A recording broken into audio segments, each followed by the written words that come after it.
চলো বাড়িতে তো এসেছি সোমবার, আর মঙ্গলবার দিন বিকেলের ব্লগটা তোমাদের সাথে একটু শেয়ার করি। হ্যালো এভরিওয়ান, আমি পিয়ালি, আমার নতুন একটি মিনি ব্লগে তোমাদের সবাইকে স্বাগত।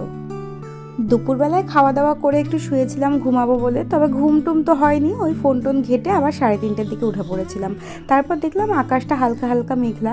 সে যাই হোক, সেদিনকে বিকেলবেলায় আমি আর মা গেছিলাম একটুখানি মামা বাড়িতে চক্কর দিতে, কারণ আমি বাড়িতে আসলে অবশ্যই একবার তো মা বাড়িতে যাবই। তাছাড়াও গুনুর জন্য যে ব্যাগটা কিনেছিলাম ওটাও দেওয়ার ছিল। তো আমরা রেডি হয়েছি দেখে ওদিকে বাবাও রেডি হয়ে গেছিলো, নাকি বাবাও যাবে। তো বাবাকে বললাম যে আমি আর মা টোটোয় করে যাচ্ছি, তুমি ততক্ষণ গুমা থেকে কয়েকটা চপ নিয়ে আসো, কারণ আমি এখানে আসলে না ওই গুমার টমেটো চপটা খেতে এত ভালোবাসি, তো একদিন না একদিন ওটা খাবোই। তো বাবা চলে গেছিলো গুমায় চপ আনতে, আর আমি আর মা এখানে গল্প করতে করতে চলে গেলাম মামা বাড়িতে। দেখো ওয়েদারটা কত সুন্দর লাগছে দেখতে। আমাদের বাড়ি থেকে মামা বাড়ি কিন্তু একদম হাঁটা পথ, হেঁটেই চলে যাওয়া যায়। তবে ওই যে আমরা লেদ খাই বলে মানে হেঁটে হেঁটে আর যাই না, যখনই যাই টোটো বলে দিই, টোটোয় করে টুক করে চলে যাই। তো এই যে 5 মিনিটের মধ্যেই মামা বাড়িতে চলে এলাম। এসে তো দেখছি গুনু নেই, গুনু গেছিলো স্কুলে। ওর আস্তে আস্তে ওই 4:30 মতন বেজেছিল।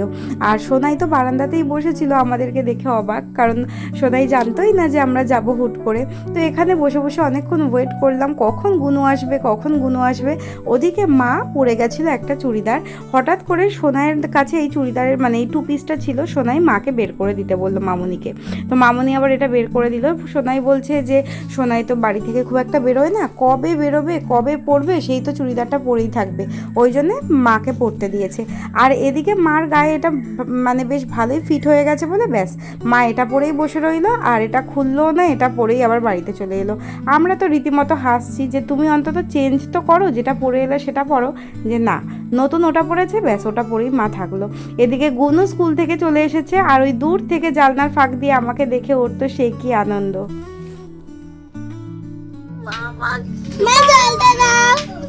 একটু জল দাও, জল দাও।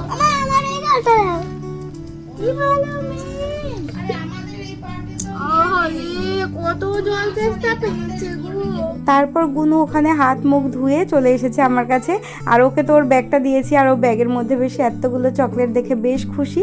আর এদিকে ও বলছে এই ব্যাগটার মধ্যে 10-20 টাকা রাখবে না, রাখলে ওই 50, 100, 500 এরকমই রাখবে। তারপর ওখান থেকে একটা চকলেট নিয়ে গুনু আর আমি বেশ খাচ্ছিলাম আর একটু ভিডিও করছিলাম। গুনুকে চটকাচটকি করতে আমার এত ভালো লাগে, তবে দেখো 2 দিন আগেও কোনটুখানিক ছিল, আর এখন আস্তে আস্তে কীরকম বড় হয়ে যাচ্ছে, ব্যাপারটা খুবই খারাপ লাগে। এই ছোট্ট ছোট্ট বাচ্চাগুলো যখন চোখের সামনে দুম করে বড় হয়ে যায়, তখন ব্যাপারটা না একটুও ভালো লাগে না। যাই হোক, এখানে বসে আমরা ফটো ভিডিও তুলছিলাম, ততক্ষণে বাবা এখানে চপ নিয়ে চলে এসেছে। চপ আনতে দিয়েছিলাম, যেহেতু আমি না বাড়িতে এবার আসার সময় কিছুই নিয়ে আসতে পারিনি, কারণ ওই মানে অতটা রাস্তা, মানে অটো স্ট্যান্ড থেকে মা মনসায় আবার যাব আবার আসবো, ওই জন্যে চপ আর মিষ্টি আনতে দিয়েছিলাম। বাড়ির জন্যও নিয়েছি, এদিকে মা বাড়ির জন্যও এনেছি। আর এদিকে মোটামুটি টমেটো চপ খেতে আমরা এতই ভালোবাসি, তার সাথে ভেজ পকোড়াও ছিল। তো এখানে সবাই মিলে সুন্দর করে খাওয়া দাওয়া করছিলাম। আর ওই যে টমেটো চপের সাথে কাঁচা লঙ্কার চপও দেয়, যেটা খেতে আমার ভীষণ ভালো লাগে।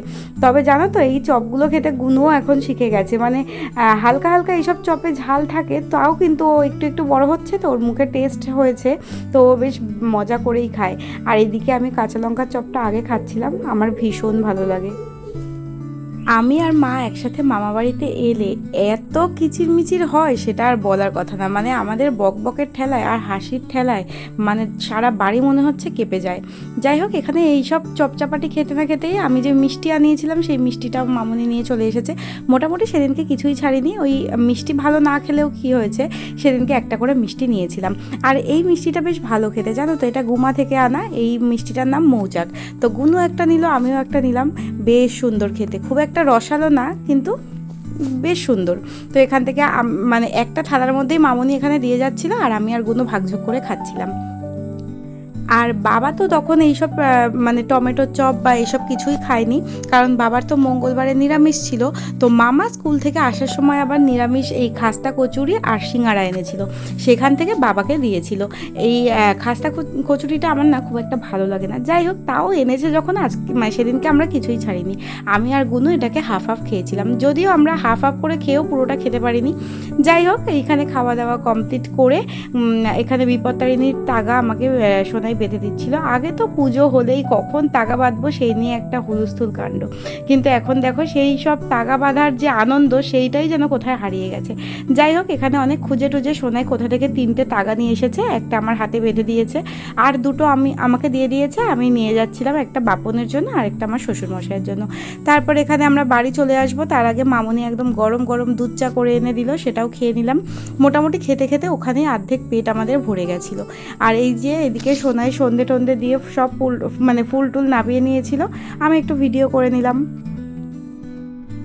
আমরা ওই 7টার দিকে মা বাড়ি থেকে বেরিয়েছিলাম, ওদিকে আমাদের আবার টোটো চলে এসেছে। আমি আর মা টোটোয় করে চলে আসলাম আর বাবা স্কুটি নিয়ে বাড়ি চলে গেল।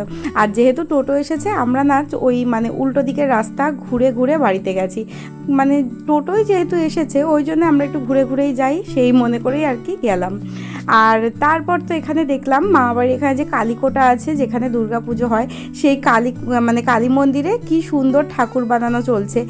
দেখেই মনে একটা আলাদাই শান্তি লাগছে। দেখো, দেখতে দেখতে কিন্তু পুজো চলে আসছে। এই দেখো এখানে কি সুন্দর দুর্গা প্রতিমা তৈরি হচ্ছে। যাই হোক, বাড়িতে গেলাম, ওখানে ভাই দেখলাম একটা হেডফোন এনেছে। দেখি, খোল, আমাকে দিবি এটা? হয় এটা দে, নয় তোর তুই যেটা কিনেছিস সেটা আমাকে দে। কিছু তো একটা দিবি নাকি? আমি তো পুরোনোটাই চাইছি, তোরটাই চাইছি, তুই দিয়ে দে। কিরকম এটা দেখি। বাহ, দেখতে সুন্দর তো। দেখি আমাকে কোনটা দিবি রে? এটা দিবি নাকি আর তোরটা দিবি? হ্যাঁ, ওটা একটা খারাপ, একটা দে, এটা দে। যাই হোক, অনেক কষ্টে ভাইয়ের কাছ থেকে পটিয়ে পাটিয়ে এটা নিয়ে নিয়েছি। ভাই আমাকে এটা দিয়ে দিয়েছিল। আর এখানে হাতে একটু আমল দুধ নিয়ে খাচ্ছিলাম। কার কার এরকম আমল দুধ খেতে ভালো লাগে অবশ্যই কিন্তু জানাবে। তারপর মা এখানে আমার মাথায় তেল মাখিয়ে দিচ্ছিল। সারাক্ষণ তো মাথায় শ্যাম্পু করে বসে থাকি, তেল তো মোটেই দিই না, ওই জন্য ভালো করে মাথায় তেল মাখিয়ে দিল। আর মা রান্না করেছিল এখানে ডিমের কারি, ডিমটা মামলেট করে পেঁয়াজ দিয়ে কারি করেছিল, সেটা দিয়েই রাত্রিবেলায় ভাত টাত খেয়ে নিলাম। আর ভাই আসার সময় এনেছিল একটা আমার জন্য কেক, সেটাও খেয়েছিলাম। পুরোপুরি খেয়ে দিয়ে সেদিনকে পেট ফেটে যাওয়ার অবস্থা। যাই হোক, এই ছিল আমার মঙ্গলবারের সারা বিকেল থেকে রাত পর্যন্ত একটা ছোট্ট ব্লগ। ভালো লাগলে অবশ্যই একটা লাইক করো। চলো, টাটা।